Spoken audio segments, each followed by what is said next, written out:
I'm Margaret Ann Windsor. That's my real name. I was kidnapped in 1941 and brought to Moulton, Alabama, near Huntsville, which became the Space Center. And that it's moved to Houston, supposedly. But anyway, that's a part of all this. I began writing about mind control murders back in 1978. Well, actually, a little bit before.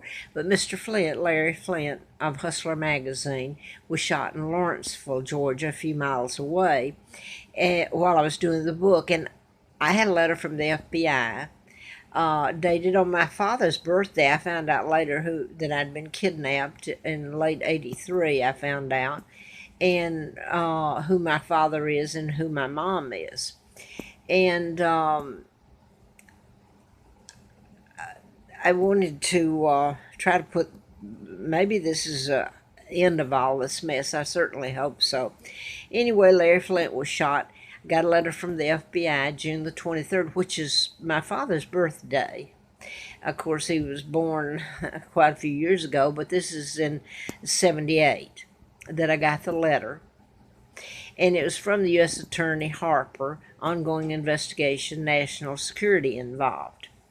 Why was that? And then the things that happened later, my apartment was taken.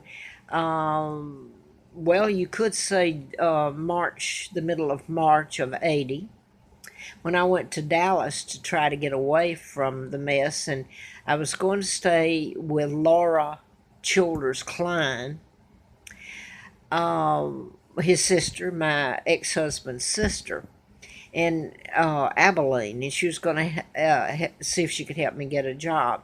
Stay there a couple of weeks. If I did, I would bring my sons out there because they were being harassed and terrorized, and see if it would help to get us out of Georgia.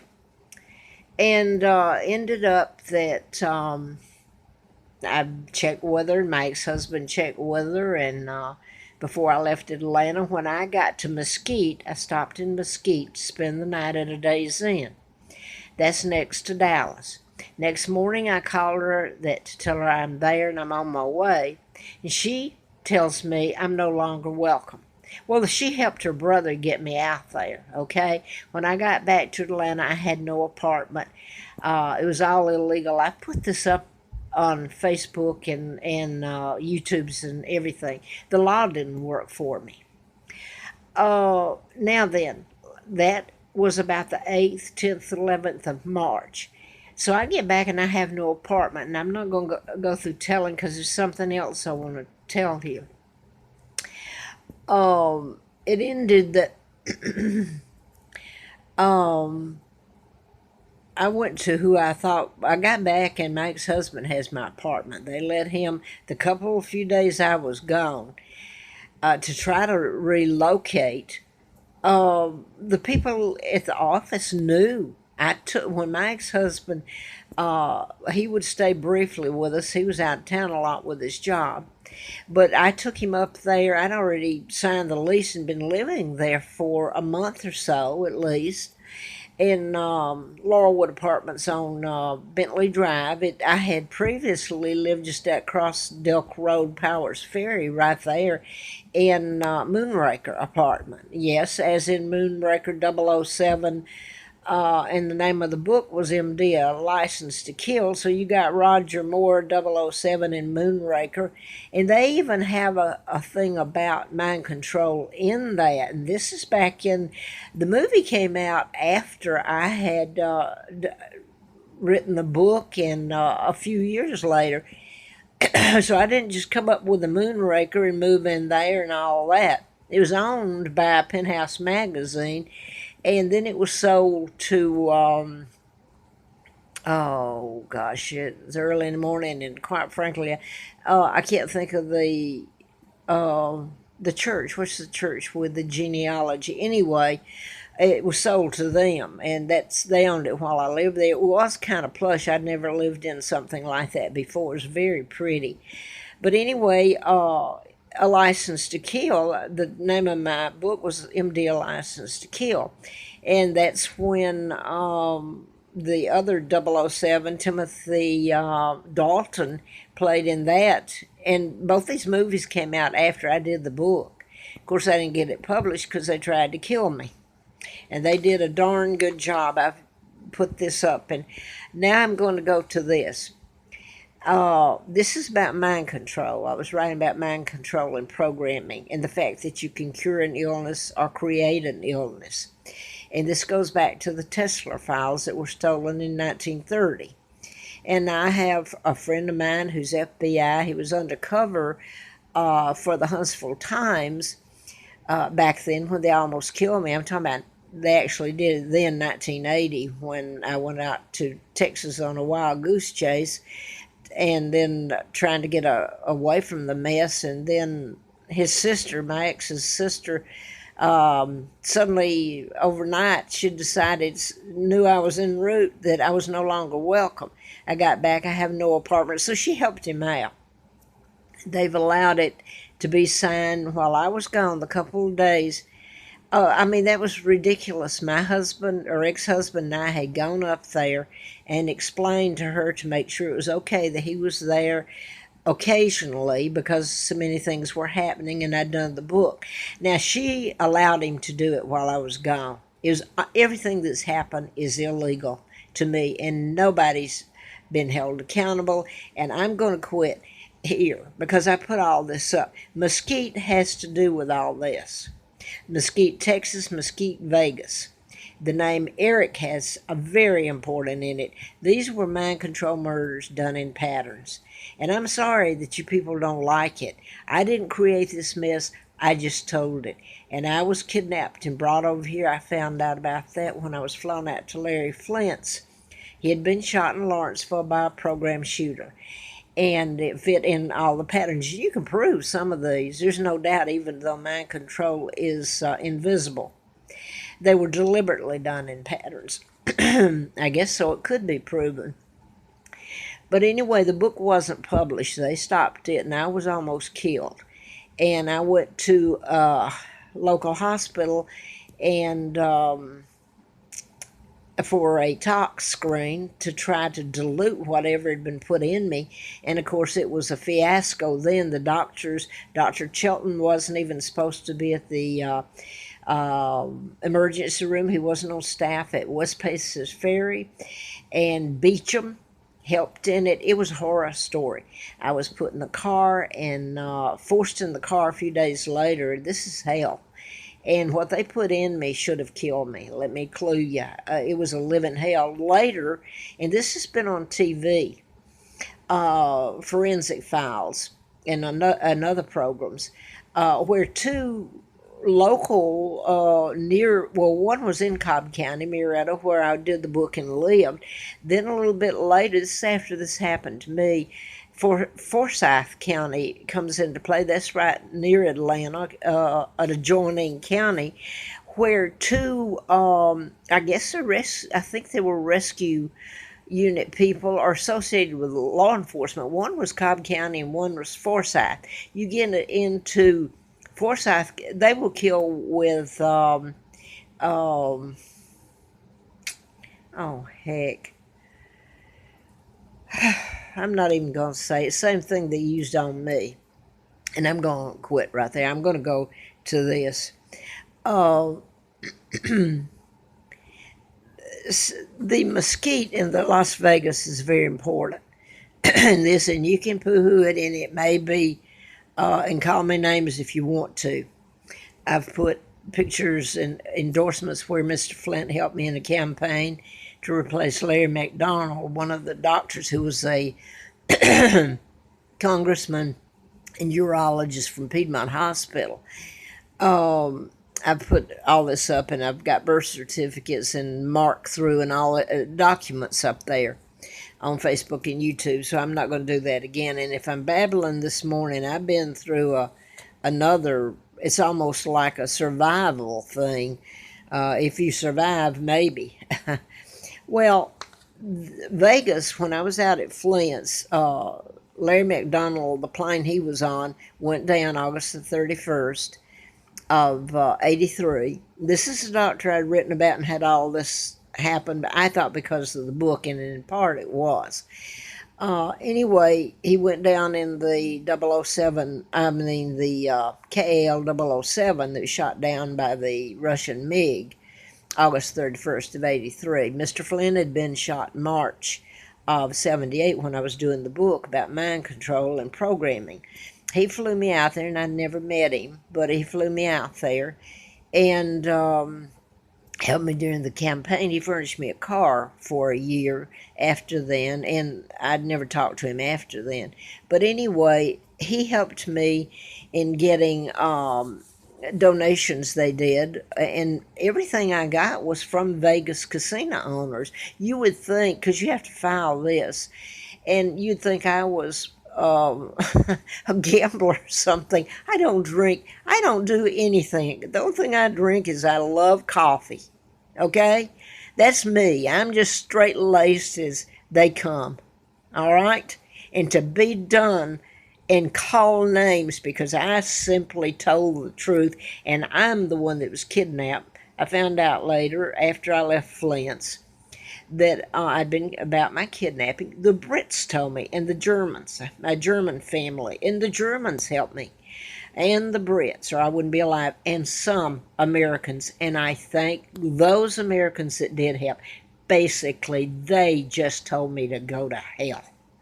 I'm British, to hell with me. My mother was Claudia Ruth O'Keefe Windsor, and my father's Edward VIII that they lied about, and he never had anything to do with Wallace Simpson, a double married Wallace, and became the Duke and Duchess of Windsor. My father wouldn't go along with the Illuminati, Rockefellers, Rothschilds, Bilderbergers, Kennedy's JFK, the son of the U.S. ambassador to England appointed by Roosevelt, helped in my kidnapping in 41 and taking me to Moulton, Alabama.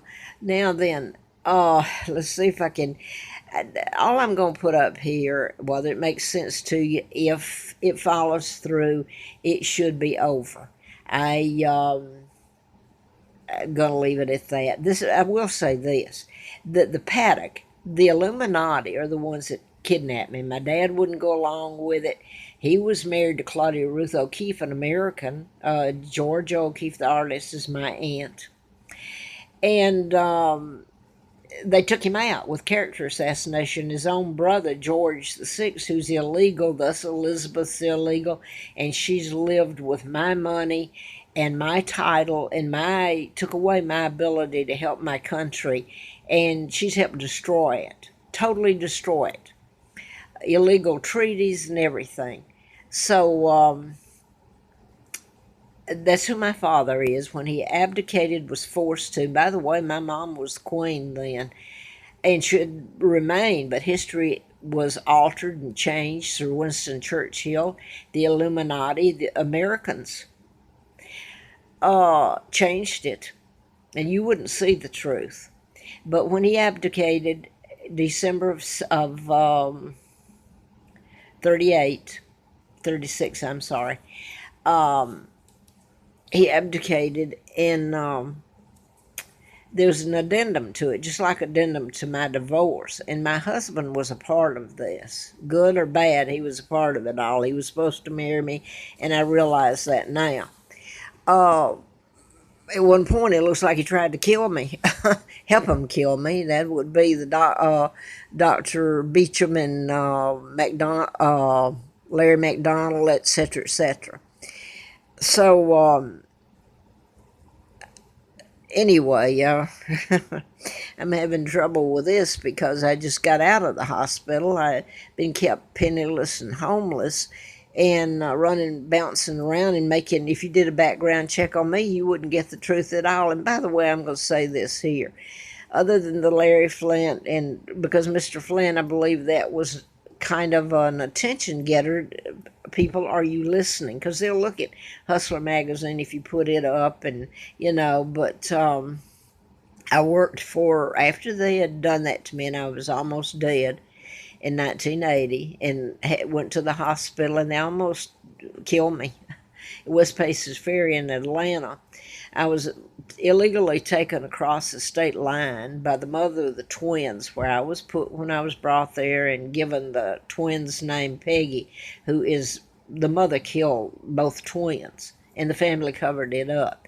So I went to work for the district attorney in 1980, Fred Simpson. So you get into clues to my identity, like Wallace Simpson was supposed to marry Edward VIII and became the Duke and Duchess of Windsor, which was a total lie. An impostor married Wallace, and they took out my father, and Sir Winston Churchill burned the Windsor files. That's my birth. That's my mom being married to my dad, and it's all been washed over. Uh, Heaven forbid that I lived. I don't think they ever meant for me to live. They were going to milk the UK and my family that would help drive money and everything. So anyway, the all I know here is I'm going to put this up. The Mesquite is where I ended up turning around, going back to Atlanta in 1980 in March. Okay, Mesquite near Nevada is where this Mr. Paddock, he's programmed. They can't come up with anything, though they're trying, a motive, because the motive belongs to the people programming the man, not him. He doesn't even know it. He can't help it. Just like the Virginia Tech next door to me here. The young South Korean student was programmed. He shot 32 and then shot himself. A lot of these end up turning around and shooting themselves like they're programmed to. They can't help it. And that is why, in this whole thing, I have told people I've had, there's nobody that doubts it. They just are afraid of it and who's doing it. And what you ask, what now that you all could have done, you could have told the truth and you could have at least been decent to me. Now I'm going to say this. I had vertigo and I was without funds, so I went up, and I'm not going to get into that. I'm going to say this. It coincided with what happened in Mesquite and all this. It's just happened. It's like role playing in big time and bringing it roundabout. I had vertigo really bad, and the rescue unit took me to the hospital. And I'm not going to get into how it fits in and everything, but they were all very nice, thank God.